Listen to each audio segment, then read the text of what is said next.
দেশের উপকূলীয় এলাকার ৭৮৪ জন নিবন্ধিত জেলেকে ৭৯ লাখ টাকা প্রদান করেছে আল আরাফা ইসলামী ব্যাংক পিএলসি। সামাজিক দায়বদ্ধতার আওতায় পরিচালিত এ কার্যক্রমের মাধ্যমে প্রতিটি জেলে পরিবারকে ১০,০০০ টাকা করে প্রদান করা হয়েছে। প্রজনন মৌসুমে মা মাছ রক্ষার জন্য সমুদ্রে ৫৮ দিন মাছ ধরা নিষিদ্ধ করেছে সরকার। এতে দেশের উপকূলীয় এলাকার সব জেলে বা মৎস্যজীবীর একমাত্র আয়ের পথ সাময়িকভাবে বন্ধ রয়েছে। ফলে তৃণমূল পর্যায়ের অসংখ্য মৎস্যজীবী সংসার চালাতে হিমশিম খাচ্ছেন। দেশের মৎস্য সম্পদের বৃহত্তর স্বার্থে জেলেদের এ ত্যাগ ও সাময়িক অসুবিধার কথা আমলে নিয়ে সরকারের পক্ষ থেকে বিভিন্ন সহায়তামূলক পদক্ষেপ গ্রহণ করা হয়েছে। সরকারের পাশাপাশি ২০২৬ সালে দেশের প্রথম কোনো ব্যাংক হিসেবে আল আরাফা ইসলামী ব্যাংক প্রথম ৭৮৪ জন প্রান্তিক জেলের পাশে দাঁড়িয়েছে।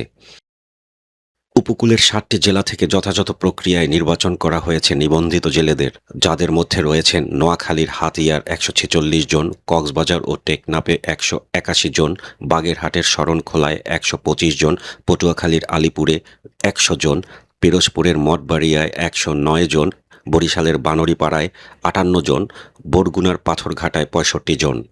গত ৩ জুন কক্সবাজারে আল আরাফা ইসলামী ব্যাংকের পক্ষ থেকে জেলেদের চেক প্রদান কার্যক্রম শুরু হয়।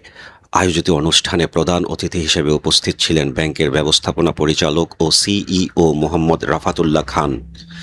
বিশেষ অতিথি হিসেবে উপস্থিত ছিলেন ব্যাংকের উপব্যবস্থাপনা পরিচালক মোহাম্মদ ফজলুর রহমান চৌধুরী, জেলা মৎস্য কর্মকর্তা নাজমুল হুদা এবং ফিশিং বোর্ড মালিক সমিতির সাধারণ সম্পাদক দেলোয়ার হোসেন। এই যে এইখানে আমাদের যে খনিটা আছে, ব্লু ইকোনমি যেটা বলছে, এই যে সরকারের একটা প্ল্যান আছে, তো এই সময় কেন মানে এটা বুঝতে হবে আপনার কেন মানা করা আছে। এবং এই যে আমরা অনেক মাছ এইখান থেকে এক্সপোর্ট হয় বাইরে, আমরা বৈদেশিক মুদ্রা নিয়ে আসি।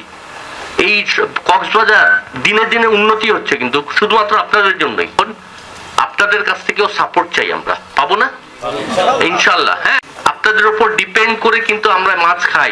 আপনারা ইকোনমিতে, অর্থনীতিতে যেই বিরাট ভূমিকা পালন করছেন, এটার জন্য আপনাদের স্যালিউট। আসলে যে আমরা সবাই পাশে দাঁড়াতে চাই, ইসলামিক যে মেন্টালিটি ওইটা নিয়ে আমরা দাঁড়াতে চাই। আমরা ভবিষ্যতে আরো কিভাবে আপনাদের পাশে থাকতে পারি এবং আপনাদের কিভাবে সমৃদ্ধি হইতে পারে ওইটা দেখব। আর আপনারা আল আরাফা ব্যাংকের জন্য দোয়া করবেন খাস দিলে। আমরা সামাজিক দায়বদ্ধতার অংশ হিসেবে আমরা প্রতি বছরই বিভিন্ন কার্যক্রম হাতে নেই।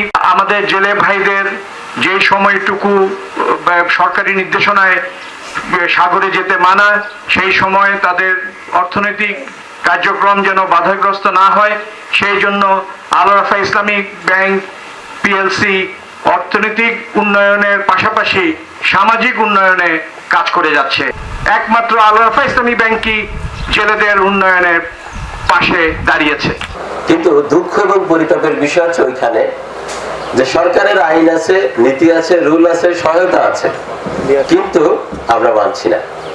আমরা কথার প্রেক্ষিতে সবাই তালি বাজাচ্ছি, খুব ভালো লাগে যখন ভালো কিছু পাওয়া যায়, কিন্তু যদি উল্টা করে বলা হয় যে আমাদের এটা করতে হবে, তখন আর তালি দেওয়ার লোকের সংখ্যা কমে যায়, পাওয়া যায় না।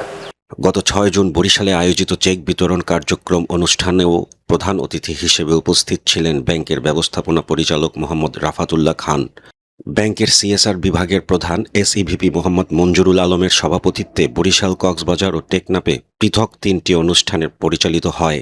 এসব অনুষ্ঠানে বক্তৃতা করেন ব্যাংকের চট্টগ্রাম রিজিওনাল হেড আনম ফয়সাল কবির, হেড অফিসের এসএভিপি মোহাম্মদ মিজানুর রহমান, কক্সবাজার শাখা ব্যবস্থাপক মোহাম্মদ ফরিদুল আলম, বরিশালের শাখা ব্যবস্থাপক মোহাম্মদ আব্দুস শুকুর ও বানারীপাড়া উপজেলা মৎস্য কর্মকর্তা নীলুফা রজনী। অনুষ্ঠানে জেলে পরিবারের পক্ষ থেকে শতাধিক ব্যক্তিবর্গ উপস্থিত ছিলেন।